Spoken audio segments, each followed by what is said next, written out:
आज का विशेष या बातमीपत्रात आपण सुरुवातीला बघणार आहोत लक्ष वेधून घेणाऱ्या 3 महत्त्वाच्या बातम्या।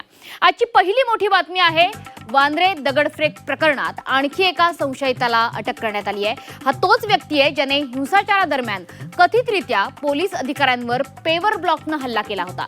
तर गेल्या 3 दिवसांमध्ये या ठिकाणी 90% अवैध बांधकामावर कारवाई करण्यात आली आहे। 200 मेट्रिक टन ढिगारा सुद्धा हटवण्यात आला आहे। तर दुसरी मोठी बातमी आहे ती म्हणजे नीट पेपर फुटी प्रकरणी लातूरमध्ये सीबीआय कडून झाडाझडती सुरूच आहे। डॉक्टर मनोज शिरुरेला अटक केल्यानंतर नातेवाईकांची सुद्धा चौकशी आता सुरू करण्यात आलेली आहे। तर तिसरी लक्ष वेधून घेणारी बातमी आहे ती म्हणजे राज्यातल्या उष्णतेसंदर्भातली। कडक उन्हामुळे विदर्भाची भट्टी झालेली आहे। इथले सगळे जिल्ह्यांचं कमाल तापमान हे तब्बल 40 अंशांवरती गेलेलं आहे। त्यामुळे विदर्भात आणखी 2 दिवस उन्हाचा रेड अलर्ट देण्यात आलेला आहे।